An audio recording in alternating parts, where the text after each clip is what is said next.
안녕하십니까. 지속 가능한 생활문화센터 운영 전략에 관한 연구를 발표하는 정유리입니다. 본 연구는 국립공주대학교 부동산학과 석사과정의 학위 논문을 토대로 수행되었으며, 충청권역 생활문화센터의 운영 효율성과 생산성을 계량적으로 분석하여 정책적 시사점을 도출하는 데 그 목적이 있습니다.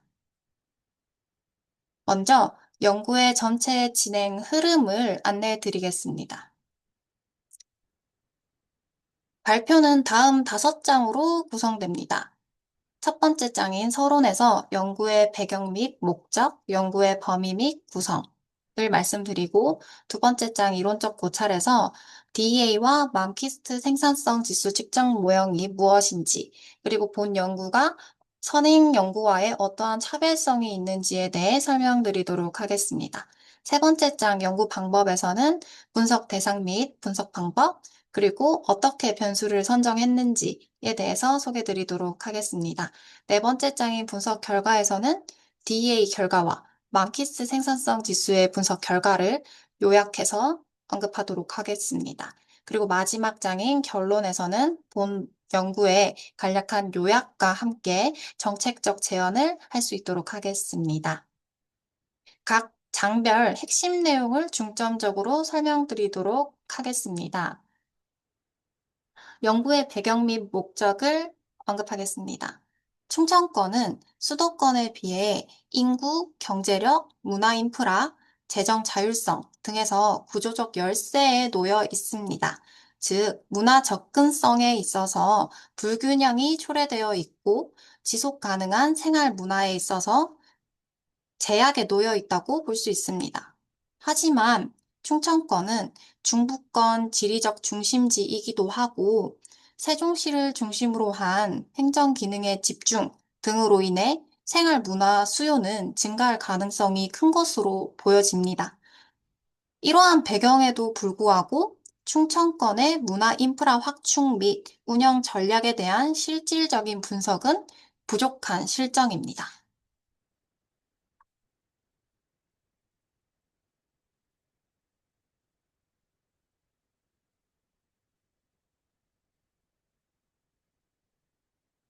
뿐만 아니라 생활문화센터는 2014년 35개소에서 2024년 214개소로 빠르게 확산되어 왔음에도 불구하고, 앞서 말씀드린 이러한 상황인 것을 보았을 때 지역 간의 운영 격차가 크다는 것을 알 수 있습니다. 그리고 운영 예산도 처음에는 10억 원 정도였지만 지금은 6.3억 원 정도로 감소했기 때문에, 이러한 공공재정 의존도가 큰 생활문화 영역에서 이러한 점도 한계점이 될 수 있을 것 같습니다. 이와는 별개로 정책적 관심은 계속 이어져 왔습니다. 1990년 문화발전 10개년 계획, 또 2014년에 지역문화진흥법 제정, 또 이후에도 정부 정책은 지속적으로 추진되어 오고 있습니다. 이러한 연구 배경을 토대로 본 연구의 목적은 다음과 같습니다. 충청권 생활문화센터의 운영 효율성 및 생산성을 측정하여 문화 불균형 해소 및 지속 가능한 생활 문화 제공을 위한 자원 배분 및 정책 개선을 위한 실증 자료를 제공하는 것입니다.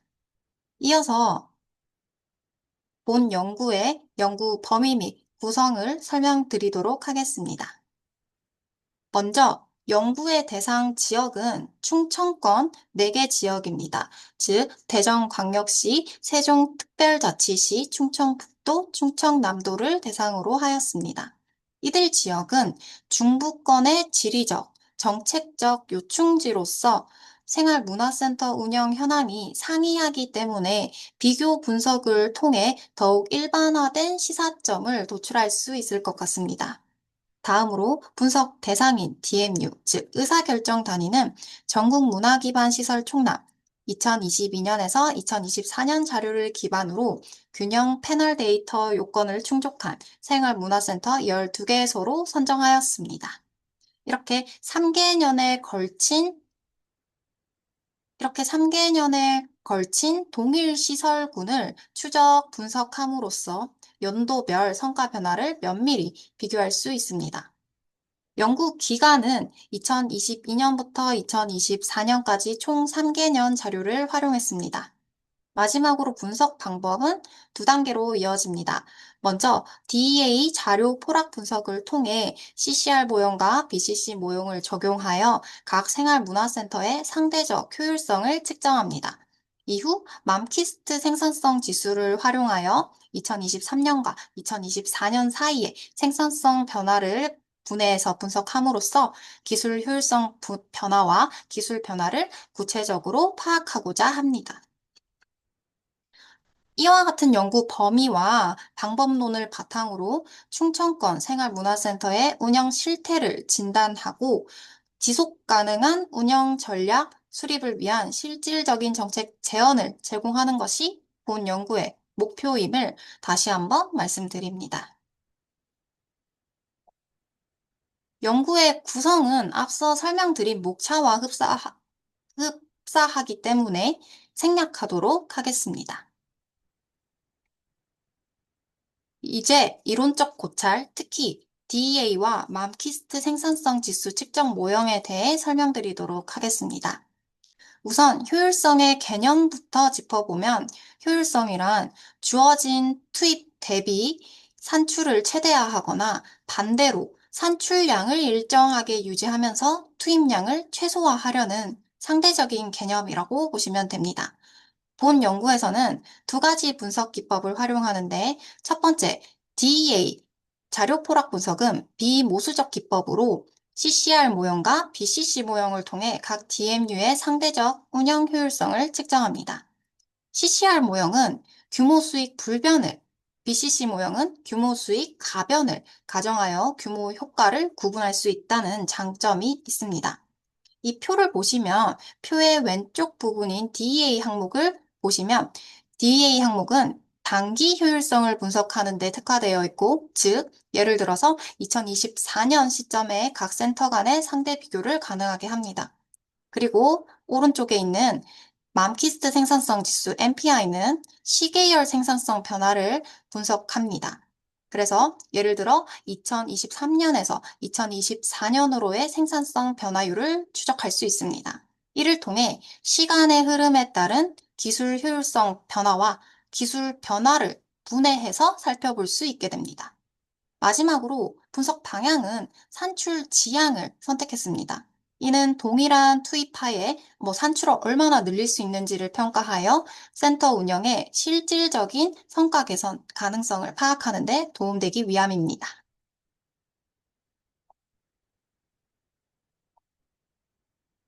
이번에는 DA 모형 중에서도 CCR 모형의 수식과 BCC 모형 간의 차이점을 살펴보도록 하겠습니다. 먼저 CCR 모델의 수식은 좌측 상단에 맥스 UV 시그마 K는 1부터 S까지 VK 곱하기 YKP 이것을 최대화하는 것이 목적 함수입니다. 여기서 YKP는 P번째 DMU의 K번째 산출량을 의미하고 VK는 이 해당 산출의 가중치를 의미합니다. 제약 조건으로는 시그마 J는 1에서 M까지 UJ 곱하기 XJP는 1을 통해 효율성 점수를 정규화하고 또 두 번째 제약 조건, 이 모든 DMUI에 대해서 시그마 K는 1부터 S까지 VK 곱하기 YKA 마이너스 시그마 J는 1부터 M, UJ 곱하기 XJI는 0보다 작거나 같다 라고 설정하여 상대 비교가 가능하도록 합니다. 마지막 제약 조건인 UJ, VK가 입실론보다 크거나 같다 라고 해서 이 양수 이상으로 이 수를 제약해서 부정 해석을 방지하고자 했습니다. 이 모형을 통해 산출을 최대화하면서 동일 수준의 투입을 통해 상대 효율성을 평가할 수 있습니다. 다음으로 BCC 모형은 이러한 CCR 모형에 시그마 i는 1부터 n까지 파이 i는 1이라는 추가 제약을 더합니다. 이 조건은 모든 DMU의 가중치의 합이 1이 되도록 해서 분석 대상인 DMU가 다른 DMU들의 볼록 결합으로만 표현되게 만드는 핵심 구조라고 볼 수 있습니다. 결과적으로 BCC는 규모 수익 가변을 반영하여 이 CCR의 규모 수익 불변이라는 이런 한계점을 완화할 수 있습니다. 이처럼 CCR과 BCC 비교를 통해서 규모 효과를 분석해서 센터 운영의 순수 기술 효율성과 규모 효율성을 각각 파악할 수 있습니다. 이번 슬라이드에서는 맘키스트 생산성 지수, 즉 MPI의 개념과 구성 요소를 살펴보겠습니다. 먼저 MPI 값이 의미하는 바를 보면 지수값이 1보다 크면 생산성이 증가한 것이고 1보다 작으면 생산성이 감소. 1과 같으면 정확히 1과 같으면 변화가 없음을 의미합니다. 그리고 MPI를 구성하는 요소는 크게 두 가지로 나누어집니다. 첫 번째, 기술 효율성 변화 지수인 TCI는 동일 기술 수준에서의 투입 대비 산출 효율성의 변화율을 나타냅니다.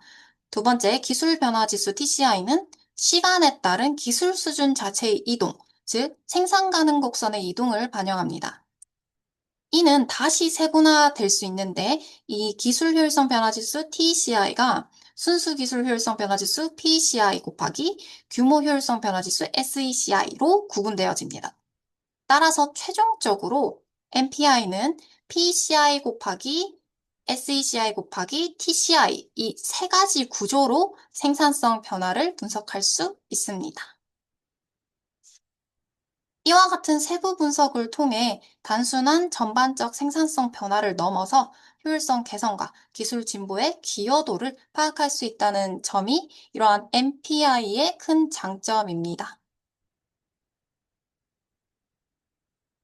이번 슬라이드에서는 선행 연구와 본 연구의 차별성을 정리했습니다.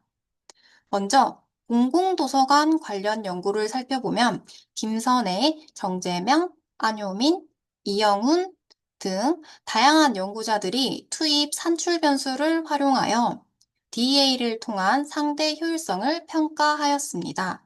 일부 연구에서는 맘키스트 지수도 활용해서 시계열 생산성 변화를 분석하기도 했습니다. 문예회관 및 공공시설 관련한 연구에서는 심희철, 김재환이 충북 문예회관을 대상으로 DA, 맘키스트 분석을 병행했고, 박준우는 SFA와 DEA를 적용해서 효율성 요인을 분석했습니다. 박주동은 문화예술회관의 비효율성 및 분석 및 개선 필요성 제기를 위해 제기를 했으며, 김동찬은 도서관, 박물관, 미술관을 포괄해서 규모 효율성을 강조하는 연구를 진행했습니다. 이들 연구의 공통점은 DEA 및 맘키스트를 통해 문화시설의 운영 효율을 분석했다는 점입니다. 반면 이러한 선행 연구들에도 불구하고 생활문화센터와 같은 지역 밀착형 문화시설을 직접적으로 정량적으로 분석한 사례가 부족하다는 한계를 찾을 수 있었습니다. 따라서 본 연구는 충청권 생활문화센터를 단독 대상으로 DA와 MPI 분석을 수행할 것입니다. 그래서 기존 연구에서는 다루지 못한 운영 특성이라던가 정책적 시사점을 구체적으로 제시한다는 점에서 본 연구의 차별성이 있는 것 같습니다. 이제 3장 연구 방법을 설명드리도록 하겠습니다. 대상 지역, 분석 기간, 분석 방법, 자료 출처, 분석 단위 전부 앞서 설명한 바가 있기 때문에 생략하도록 하고 본 연구에서 이 DMU를 어떻게 선정했는지를 설명드리도록 하겠습니다. 제가 의사결정 단위인 DMU를 선정할 때 다음 네 가지를 고려했습니다. 첫 번째는 동일한 기능을 수행하는 생활문화센터로 구분할 것. 두 번째는 3개년 연속 운영된 시설일 것. 세 번째는 결측 없는 균형 패널 데이터를 충족할 것. 그리고 네 번째는 변수 수에 맞게 비례한 충분한 DMU 수를 확보할 것. 이 네 가지를 기준을 정해서 DMU를 선정했습니다. 4장 분석 결과입니다. 먼저 CCR 분석 결과를 설명드리도록 하겠습니다. 일단 전체 효율성 측면에서는 2022년부터 2024년, 즉 3개년 평균 효율성이 점진적으로 향상되었으나 여전히 개별 센터 간의 격차는 크게 나타난 것으로 보여졌습니다. 동일한 자원 투입에도 기대만큼의 성과를 내지 못하는 센터가 있어 구조적 비효율성이 존재하고 있음을 알 수 있었습니다. 특히 DMU 1번, 4번, 9번, 10번 이러한 센터들은 전 기간 동안의 안정적인 효율성을 유지하며 중거 집단으로도 자주 활용되었습니다. 반면 DMU 2 같은 경우에는 특정 연도에 효율성이 급락하는 모습을 보여 운영 리스크가 확인되었습니다. 다음으로 BCC 분석 결과에서는 순수 기술 효율성, PT는 대체로 높은 수준을 유지했습니다. 그러나 규모 효율성, SE를 보시면 센터별 편차가 커서 운영 규모의 적정성에 문제가 있음을 시사되었습니다. 예컨대 DMU 5번 같은 경우에는 기술 효율성은 양호하지만 규모의 효율성이 낮아 전체 효율성이 하락한 것을 알 수 있었습니다. 이러한 점을 해석해 보면 단순히 자원을 더 투입하는 것만으로는 성과 개선이 어렵고 현재 적절한 운영 규모 전략이 더 필요한 것으로 나타났습니다. 마지막으로 맘키스트 생산성 지수 분석에서는 대부분의 센터에서 총 요소 생산성이 향상되었고, 이는 주로 규모 효율성 SECI가 개선되었기 때문인 것으로 보여졌습니다. 또한 일부 센터의 경우 기술 변화 지수 TCI가 감소했는데, 이는 신기술 도입보다는 기존 자원의 효율적 운영이 생산성 개선에 더 핵심적인 요소로 작용할 것이라는 것으로 나타난 것입니다. 마지막으로 이러한 분석 결과를 토대로 결론 및 정책적 시사점을 말씀드리도록 하겠습니다. 우선 전체적인 경향을 요약해보면 2022년부터 2024년까지 생활문화센터의 평균 효율성은 점진적으로 향상되었습니다. 순수 기술 효율성, 즉 PTE는 전반적으로 안정적으로 유지되었고 규모 효율성 SE는 서서히 개선되어 운영 규모의 적정화가 진전된 것으로 보여집니다. 이로 인해 총 요소 생산성 TFP도 대부분의 센터에서 상승했으나 이는 기술 변화 TCI가 기여한 정도는 좀 제한적인 것으로 나타났습니다. 이와 같은 결과에 대한 정책적 시사점은 다음과 같습니다. 효율성은 단순히 투입량을 늘린 결과가 아니라 조직의 안정성, 의사결정 일관성, 운영 전략의 정교화의 산물이라는 점을 인식해야 한다는 것입니다. 따라서 앞으로는 이러한 양적 지표뿐만 아니라 센터별 이런 질적 성과를 함께 평가하는 종합적인 접근이 필요한 것으로 보여집니다. 특히 센터별 특성에 맞춘, 지역적 특성에 맞춘 이러한 맞춤형 전략과 내실화되어 있는 내실 중심의 개선 방향이 중요한 것으로 보여집니다. 이상으로 발표를 마치며 저의 연구 결과가 충청권 생활문화센터의 지속 가능한 운영 전략 수립을 위해 이번 연구가 실질적 정책 수립의 기초 자료가 될 수 있기를 기대합니다. 감사합니다.